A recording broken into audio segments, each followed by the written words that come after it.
Bueno, a mí me ha tocado hablar del manejo de factores de riesgo y prevención de la exacerbación y un poco la transición entre los niveles asistenciales que tenemos, ¿no? Bueno, como presentó el doctor Valdés, soy médico de atención primaria en el área sanitaria de Vigo. Llevo entre la residencia y la especialidad 26, 27 años, ya no sé, por ahí más o menos. Y aparte soy el presidente de la sociedad GRAP, que es el Grupo de Respiratorio de Atención Primaria a nivel nacional, al que estáis invitados todos los médicos de familia, enfermeras de familia, farmacéuticos, comunitarios, fisioterapeutas, pediatras de atención primaria, que es una sociedad multidisciplinar en la que podéis participar, como dijo antes Dani, para poder aportar a nuestros pacientes EPOC y a los PAI, a los procesos asistenciales integrados, una visión desde atención primaria. Bueno, estos son todos mis conflictos de intereses, tengo por todas las esquinas. Por eso solo os cuento, desde la industria farmacéutica, la administración, las sociedades, etcétera, etcétera. Bueno, aquí tengo unos datos que tengo que dar las gracias a mi mentor, aquí a mi ex compañero residente y jefe de servicio de neumología de Vigo, el doctor Alberto Fernández Villar. Como sabéis, los médicos de primaria prácticamente no podemos hacer investigación porque no tenemos acceso a datos. De hecho, eso es algo que quiero transmitir aquí.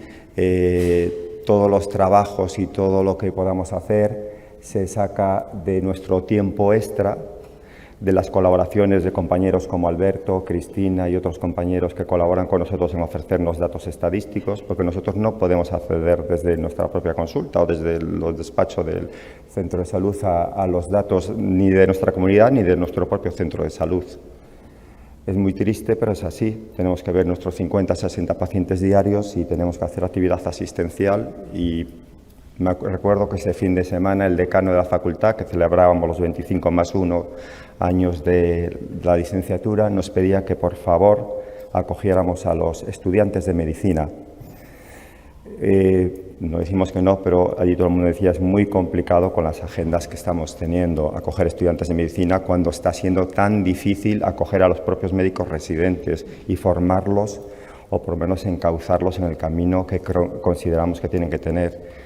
De hecho, estamos viendo que la gran mayoría de nuestros médicos residentes no están quedando en atención primaria y eso lo tendremos que ver desde el punto de vista administrativo, gerencial, por qué no se queda en atención primaria. A nadie le gusta la atención primaria que tenemos hoy en día, no es la atención primaria que nos vendió a Manuel Martín Zurro hace 25 años, es otra atención primaria que vamos sacando para adelante los problemas y vamos haciendo cosas con mucho interés y voluntad de cada uno. Bueno, estos son los datos, para no enrollarme más, son los datos del problema que tenemos de nuestros pacientes EPOC. En España vemos que hay, según el EPISCAN en Galicia, 232.800 pacientes con EPOC, de los cuales estadio GOL 1 serían 132.000, GOL 2 serían 88.464 y GOL 3-4, que serían los pacientes que ya seguirían ya más directamente a nivel hospitalario, teníamos 11.000. Estos son los datos del EPISCAN 1 y el EPISCAN 2 que se acaba de realizar hace un par de años y que están los datos aún estudiándose. Según los datos de la mortalidad, en el 2015, que son los que me pasó Alberto, pues en Galicia tuvimos 5.641 ingresos con agudización grave, con una media de estancia de 8,8 días y una mortalidad del 5,5, con un reingreso del 19,4 a los 30 días. O sea, esos pacientes que han tenido alguna agudización han reingresado casi un 20% a los 30 días. Es el tema que yo quiero recalcar y que básicamente voy a recalcar aquí. El título de mi presentación es Factores de riesgo. El mayor factor de riesgo de una agudización de POC es haber tenido una agudización de POC. Esos pacientes los tenemos que fijar mucho en esos pacientes para evitar que su historia natural de su enfermedad cada vez sea peor. Y en Galicia han muerto 3.327 pacientes por EPOC en el año 2017 en el registro de mortalidad. Y 2.334 con EPOC, que es una tendencia al alta. O sea, hemos mejorado lo que es el diagnóstico, pero siguen muriendo demasiados pacientes con y por EPOC. Lo ideal es que mueran pacientes con EPOC, que ese registro es ir a lo alta, quiere decir que su esperanza de vida va aumentando, pero no por EPOC. Vemos que ha disminuido, pero bueno, no ha sido una disminución muy importante. Bueno, yo quiero contaros aquí, no os voy a hablar nada de tratamiento, no me corresponde a mí hoy hablar de tratamiento de la agudización de EPOC. Es un nuevo término que se ha gestado en la nueva guía GES-EPOC de 2021, que es el síndrome de agudización de la EPOC. Y los que no conozcáis os lo quería presentar.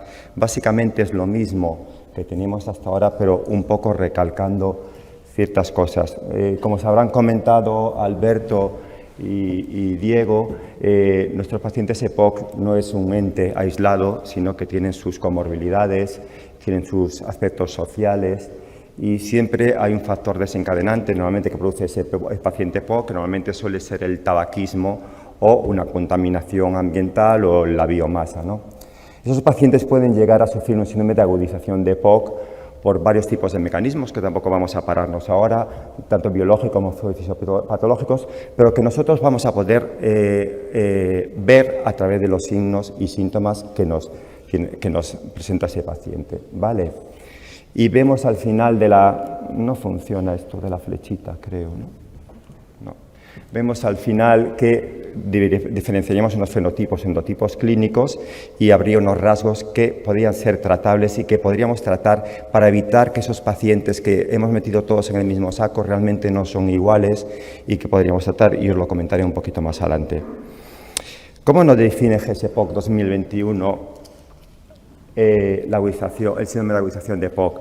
Pues son esos pacientes que tienen un episodio de inestabilidad clínica que se produce, un paciente EPOC, por supuesto, el agravamiento de su limitación expiratoria, al flujo aéreo o del proceso inflamatorio subyacente más allá de su empeoramiento diario. Todos sabemos que nuestros EPOC tienen momentos de altibajos, ¿vale?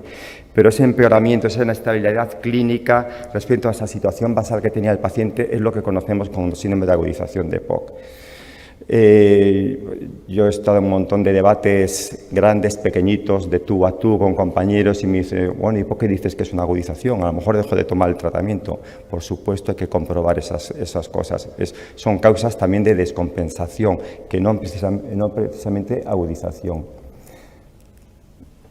Pero vemos que esa importancia de estos pacientes que van empezando a tener síntomas y síntomas y cada vez tienen más agudizaciones, eso nos lleva a una espiral que, como os dije antes, lo que va a llevar es a un empeoramiento de ese paciente EPOC y a la larga va a llevar a que ese paciente pues, pase de un EPOC grado 1 a un EPOC grado 2 por obstrucción, según las guías GOL, a un EPOC grado 3, grado 4, que esté sedentario e incluso les lleve a la muerte y a las grandes morbilidades que tienen estos pacientes. ¿Qué nos dice GES-EPOC? GES-EPOC 2021, parecido a GES-EPOC 2017, nos diferencia a los pacientes en pacientes estratificados en un riesgo bajo, que son los que atendemos básicamente en atención primaria, que corresponderían a un 20% según estos 4 estudios que tenemos de Mar Miravilles, de Miriam Calle y de José Luis Izquierdo. Los pacientes de riesgo alto. Y vemos que de riesgo alto, que son los que dicen que hay que fenotipar, tendríamos no agudizadores eosinofílicos y agudizadores no eosinofílicos. Vemos que los agudizadores, que es el tema que estoy tratando yo aquí, corresponderían sobre un 20,5% de nuestros pacientes. Esos pacientes son a los que me voy a referir yo y los que quiero que os queden en la mente, que son los pacientes no más importantes, pero sí a los que tenemos que prestar más atención y evitar que esa espiral que vimos anteriormente, esa espiral descendente hacia aumento de morbilidades, empeoramiento de comorbilidades e incluso la muerte, pues que no vaya progresando.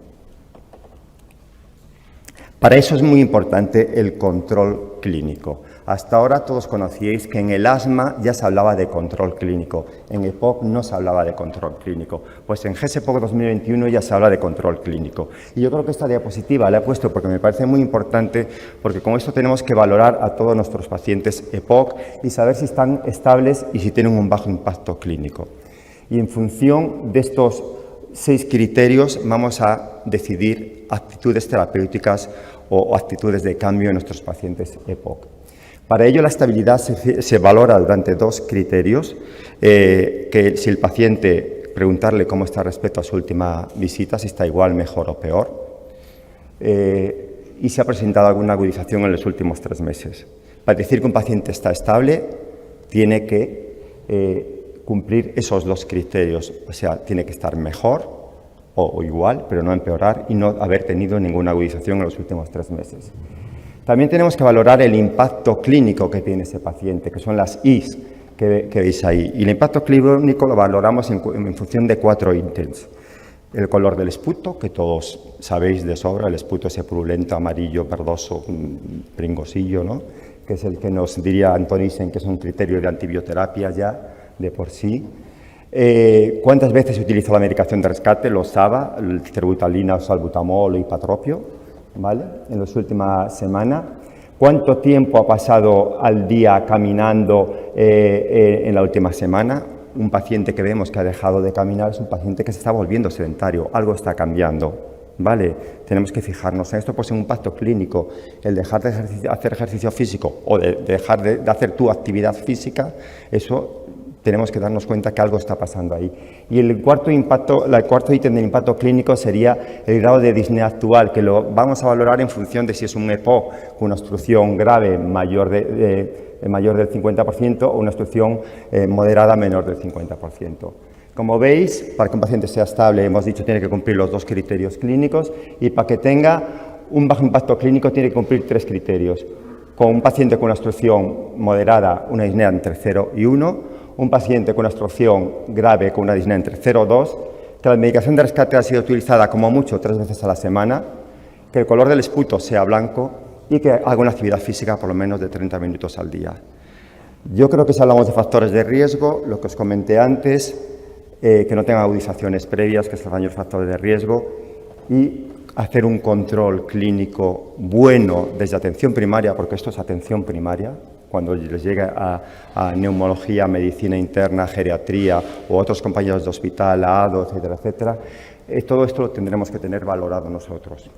Nosotros conocemos al paciente y nosotros somos los que lo vemos y sabemos cuando entra a la consulta cómo está, ¿vale? Seguimiento. Esto es lo que dice la guía GOL, que es el dios de la EPOC, que nos dice que, bueno, EPOC leve, moderado, hay que hacer una revisión anual, y moderado grave, de alto riesgo complejo, habría que hacer seguimiento ya compartido, ¿no? No están diciendo ni cada cuánto tiempo, todo depende de cómo evolucione ese paciente. ¿Y qué hacer en el seguimiento? Fundamental siempre, lo comentaba antes el doctor Daniel Rey, tabaquismo. Hay que insistir, no puede ser que muchos pacientes nuestros EPOC sigan fumando a fecha de hoy. Es el tratamiento que ha demostrado disminución de mortalidad. No hay ningún otro tratamiento que lo haya demostrado. Voy a hacer una buena anamnesis importante para el tema del control, pedir pruebas complementarias, la espirometría. Es verdad que en el seguimiento nos decía en GOL 2020 y 2021 que no hace falta, y ahora, como lo hemos visto en la época de la pandemia, que hemos dejado de hacer espirometrías, pero que ya hemos vuelto a hacer, y desde aquí Alberto y nuestros compañeros neumólogos seguramente os dirán hacer espirometrías a los nuevos EPOCs o a un EPOC que veáis que ha empeorado mucho. ¿Qué ha pasado en ese paciente EPOC? Pero un EPOC que está estable, tampoco hay que hacer una espirometría de seguimiento, salvo que de repente nos lo pida la administración. Y tenemos que empezar a hacer espirometrías todos los años a nuestros pacientes EPOC, que sería un criterio muy discutible. Tendríamos que estar compañeros de primaria y compañeros de neumología interna para discutir ese tema. Valorar siempre, que os va a hablar después mi compañera Soraya, la técnica inhalatoria es fundamental. El tratamiento de un paciente EPOC es un tratamiento inhalatorio, no es una pastilla, no es fácil de hacer. No es fácil de hacer, y si lo haces mal y no lo cumples y no notas que lo estás haciendo bien y no tienes una adhesión o una adherencia adecuada, ese paciente puede estar desencadenando momentos de inestabilidad y puede incluso desencadenar una agudización de EPOC porque no está siendo tratado adecuadamente. Y valorar las comorbilidades, que se hablará esta tarde de ello, ¿vale? Y sobre todo, y ahora que estamos en la época, os lo pongo aquí, es la vacunación de la EPOC. La semana que viene creo que empieza la vacunación de todas las personas de la gripe. Hay que vacunarlos de la gripe, la neumocócica conjugada y la trecevalente, la vacuna del coronavirus, por supuesto, y hay que valorar, están estudios haciéndose si hay que poner la vacuna de la tosferina o no. Para el diagnóstico del síndrome de agudización de POC hay que tener, como vimos antes, un diagnóstico correcto de POC. No podemos decir probable agudización de POC si no tenemos un diagnóstico correcto de POC. Para eso tenemos que tener una espirometría. Y se diagnostica clínicamente por empeoramiento agudo, moderado y significativo de los síntomas respiratorios, sobre todo la disnea, la sensación subjetiva de falta de aire que tienen nuestros pacientes. La tos y ese cambio en el volumen de esputo. Lo más claro es la disnea. Debemos hacer un diagnóstico diferencial, que no me voy a parar aquí, que todos sabéis que con causas respiratorias, cardíacas o otras probables causas, que probablemente muchas veces coinciden y son comorbilidades en el tiempo en estos pacientes de POC y necesariamente, cuando hay que tratar una, hay que tratar la otra.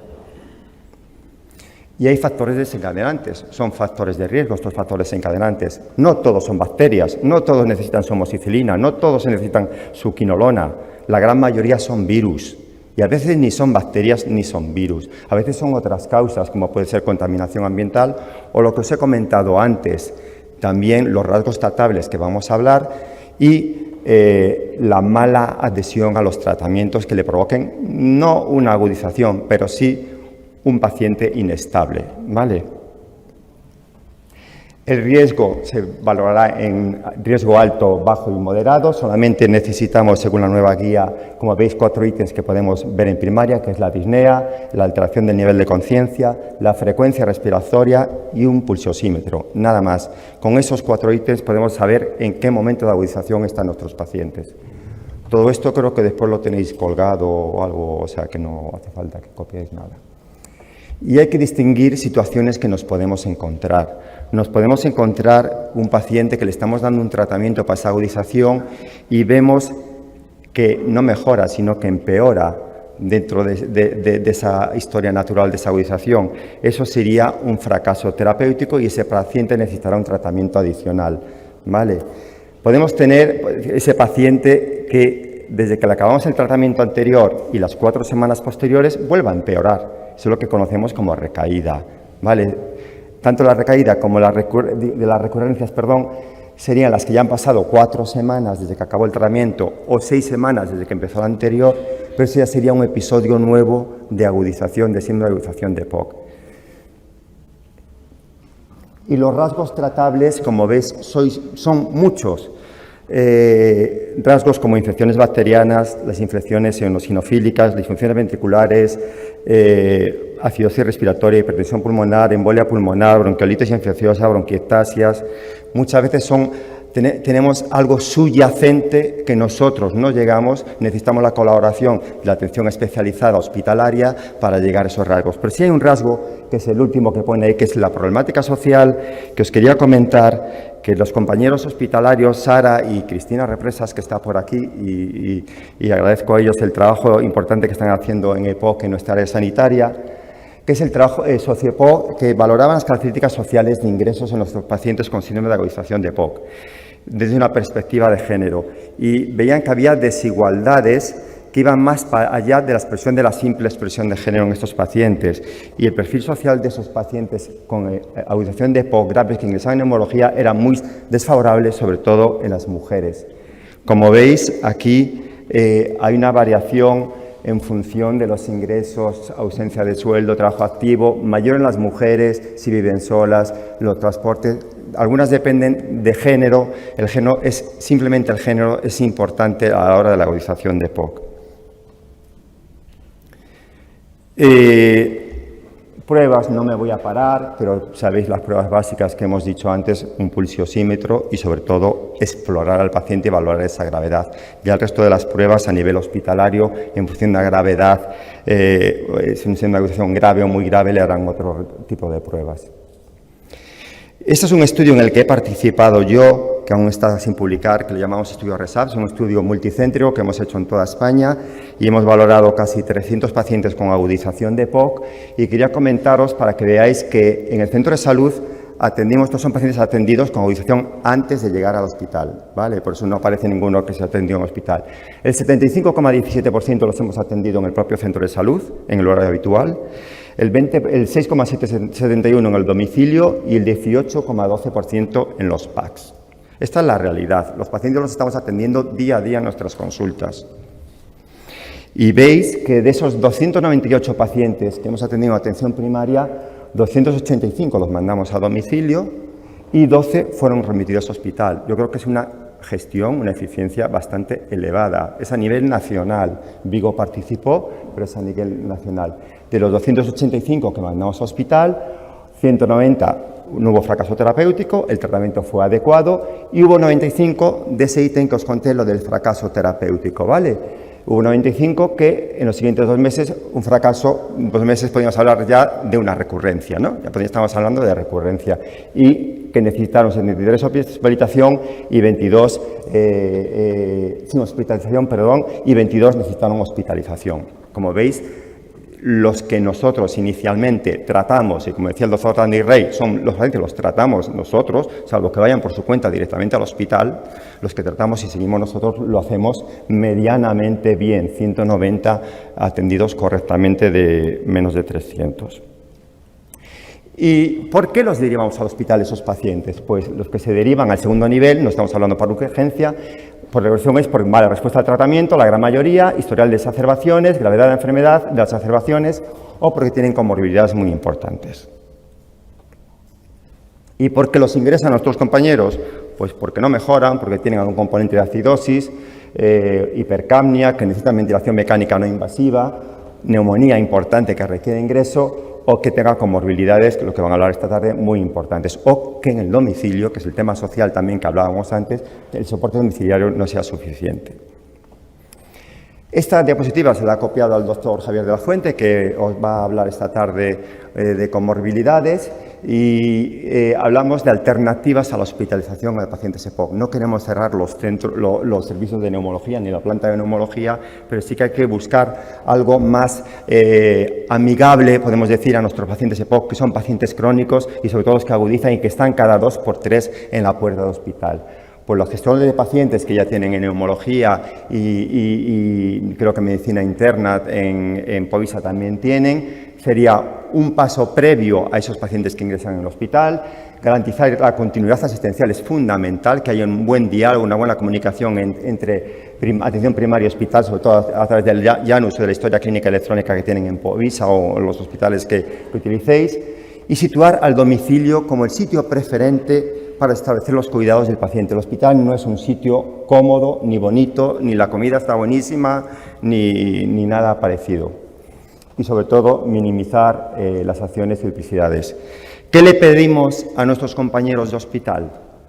Que cuando nos manden un paciente, si ese paciente sigue fumando, que insistan en la deshabituación tabáquica, que le hagan recomendaciones de ejercicio regular, que mantengan y ajusten el tratamiento habitual que tiene que tener el paciente, que revisen la técnica inhalatoria, que muchas veces nos vienen sin revisar, que evalúen y traten los diferentes rasgos tratables, tema que nosotros no podemos llegar, a hacer TAC de alta resolución, por ejemplo, que evalúen si necesitan oxigenoterapia, corticoides, ventilación mecánica no invasiva domiciliaria, y que nos lo citen en una cita. Es verdad que algunos compañeros dicen, ¿por qué me lo han citado a este paciente que tiene un alta hospitalaria? A mí me parece correcto que un paciente que tenga un alta hospitalaria sea valorado o por enfermería inicialmente o por nosotros a las 72 horas, ¿vale?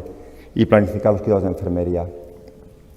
Os quiero hablar, creo que se habló mucho del modelo integral, y este es un estudio de Borja García Cosío, de compañero neumólogo en Baleares, que habla del modelo de atención integral. A estos pacientes los diferenció pacientes con agudización EPOC en un modelo de atención integral y otros sin modelo de atención integral. Por la atención integral, que se hace una atención individual, con seguimiento, con llamadas, con enfermeras gestoras de casos, valorando todas las comorbilidades, etcétera, etcétera, lo que hacemos en atención primaria y que les pedimos también al resto de los niveles asistenciales, pues reduce un 38,2% las admisiones hospitalarias y reduce un 70% las visitas a urgencias. Es un montón. ¿Qué pasa? Nos falta recursos humanos y tiempo. No lo he dicho muy alto. Nos falta recursos humanos y tiempo en atención primaria. Y como veis, los ingresos antes y después es totalmente significativo. Incluso en la escala de síntomas del CAT, nuestros pacientes valoran muy positivamente la sintomatología. Esto era un PAI de POC que Alberto estaba en en la redacción. Yo participé en el Delphi y muchos de los que estamos aquí, y del año 2015, y era un poco cómo se tenía que hacer el flujograma entre atención primaria y neumología medicina interna para ver esos pacientes, pero siempre pensando que el paciente es el centro del sistema, en este caso el paciente EPOC agudizado, y que hay que intentar marearlo lo menos posible, duplicar 0 pruebas y estar siempre atento y pendiente de ellos. Y ya acabando, solamente os cuento los indicadores, no los voy a contar, pero que sepáis que en el PACES-EPOC, el proceso asistencial de esa aceleración de EPOC que se hizo a nivel de toda España, aquí participaron más médicos de familia, no solamente uno, como en el PAI de EPOC del Sergas. Hay indicadores de estructura, que es que todos los pacientes tengan hecho una espirometría, una radiografía de tórax, que tengan equipos de ventilación mecánica no invasiva en urgencias, que en urgencias se haga una clasificación estructurada, de proceso, como puede ser un diagnóstico, gravedad, etiología, fenotipar, derivar cuando ya vemos que no derivamos tanto, que derivamos lo que hay que derivar, y tratar con corticoides, antibióticos, etcétera, etcétera. Y los de resultado, que serían lo que hemos dicho antes, disminuir el número de fracasos terapéuticos, las recaídas, evitar ese porcentaje que dijimos en la primera diapositiva, recaídas a los 30 días, que teníamos casi un 16%, no sé cuánto eran que pasaba, y evitar ingresos en UCI y disminuir el tiempo de media estancia hospitalaria. Y nada más, muchas gracias a todos y espero que haya sido interesante.